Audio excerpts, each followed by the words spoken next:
Halo semuanya, jadi hari ini Kai mau ngejelasin tentang PTN yang kemarin. Jadi dari 20 soal yang kemarin ada dua soal yang paling banyak salah, yaitu tentang atap. Nah, selain itu juga ada satu soal lagi yang cuman ada sekitar 20 orang yang benar, yaitu soal tentang sambungan-sambungan perkuatan yang ada di konstruksi kayu. Yang buat yang pertama, kayak mau ngejelasin tentang atap dulu. Kalau buat atap, yang pertama kali dicari itu kita harus tahu bentangnya dulu. Untuk step by stepnya, yang pertama kita itu harus nyari bentangnya dulu. Biasanya bentang itu udah diketahui di soal. Bentang itu jarak antar as dinding ke as dinding. Nah, setelah nyari bentang, kita itu harus tahu tinggi tiang makelar. Untuk mencarinya, kita bisa pakai dua rumus, yaitu rumus yang paketan atau pakai 1/3 dari bentang. Nah, di sini udah ada salah satu contoh bentangan yang 10 meter. Kita kan harus cari pertama tinggi tiang makelarnya dulu.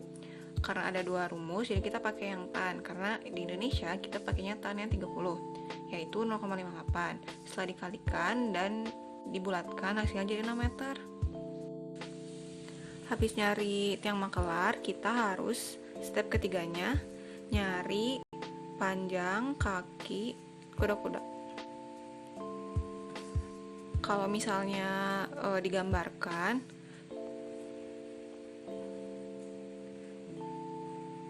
itu kan tadi tiang makelar di sini.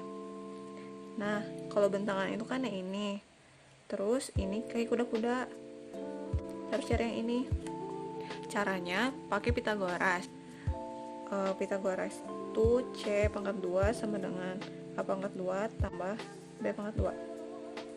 Tapi harus ingat, A-nya itu cuman setengahnya dari bentang. Kalau misalnya pakai contoh yang tadi 10 meter, panjang kaki kuda-kudanya kalau dibulatkan jadi 8 meter.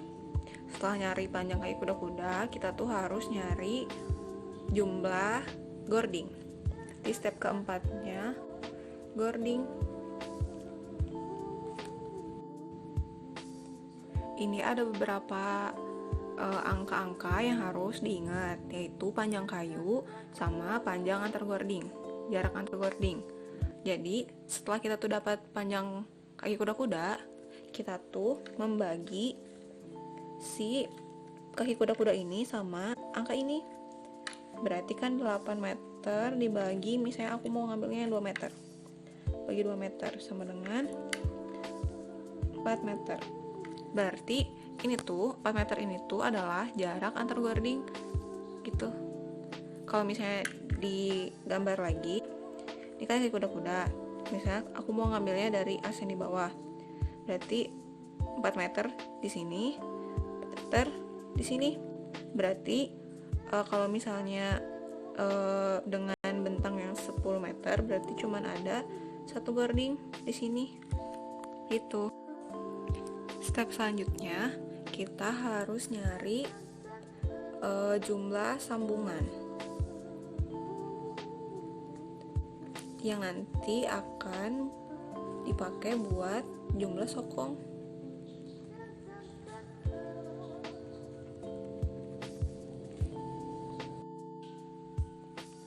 Untuk caranya, kita bisa melihat dari panjang kaki kuda-kuda. Lagi, kan tadi kaki kudanya 8 meter nih. Kalau misalnya jumlah sokong, berarti kan kita harus tahu panjang kayu dulu. Terserah kita mau ngambil yang maksimal 4 meter atau mau di tengah-tengah, misalnya 3,5 atau 3 juga terserah aja, tergantung kayunya. Terus karena ini hitungannya cuma pendekatan doang, jadinya banyak angka-angka yang dibulatkan. Terus dari 8 meter, misalnya pakai 4 meter dibagi 4 meter sama dengan 2 kan. berarti ada 2 kayu. Kalau ada 2 kayu berarti ada 1 sambungan, berarti ada 1 sokong. Gitu. Tadi penjelasan tentang perhitungan-perhitungan yang diperlukan untuk mengetahui kuda-kuda rencana atap gitu. Terus ingetin step by stepnya, ada 5 step. Yang pertama, cari dulu bentangnya, biasanya udah dikasih tahu. Terus tiang maklarnya, kaki kuda-kudanya, gording, baru jumlah sokong. Topik selanjutnya akan dibahas adalah tentang perkuatan dalam struktur. Struktur sendiri terbagi jadi 2. Yang pertama struktur atas sama struktur bawah. Perkuatannya sendiri digunakan untuk mengikat atau menyatukan antar elemen struktur ini tadi, yang atas dan bawah, atau elemen-elemen yang lainnya. Pembagiannya atau jenis-jenis perkuatan struktur sendiri bisa dibedakan karena kegunaannya, tergantung mau memperkuat yang mana. Terus materialnya misalnya kayu, aluminium, terus besi misalnya, beda lagi sama letaknya. Perkuatan pertama ada namanya perkuatan las. Kalau perkuatan las biasanya dipakai dengan material baja. Penggunaannya bisa di rencana atapnya, bisa di kolom, dan lain-lain. Terus perkuatan kedua ada perkuatan mur. Mur itu biasanya pasangannya baut. Nah, kalau perkuatan ini dapat juga dijumpai di material baja sama kayu.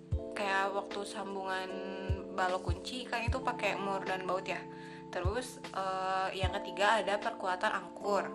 Perkuatan angkur biasanya dipakai dalam pondasi sama sloof, hubungan antara pondasi sama sloof, atau enggak hubungan antara ring balok ke dinding, kusen dinding, atau retaining wall atau dinding penahan tanah. Dalam bangunan yang sudah jadi, angkur biasanya tidak terlihat karena angkur ditanam dalam elemen struktural. Sebagai contohnya dari ring bulk ke dinding. Terus pada ujung angkur biasanya terdapat takikan. Jadi desainnya kayak gini. Ini angkur, ujungnya ada takikan kayak gini. Digunakan untuk memperkuat ikatan antara elemen struktural tadi. Misalnya dia ngikat antara ring balok ke dinding, atau enggak dari sloof ke pondasi kayak gitu. Terus angkur dipasang sebelum proses pengecoran berlangsung. Jadinya angkur itu keikut kecor gitu, jadinya bakalan semakin kuat.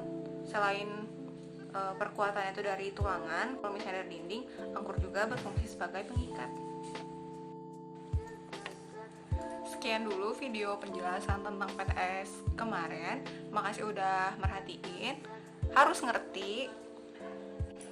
Kalau misalnya ada yang ngerti, silahkan komen, nanti bisa di Google Classroom atau di bawah aja. Terima kasih semuanya. Selamat sore.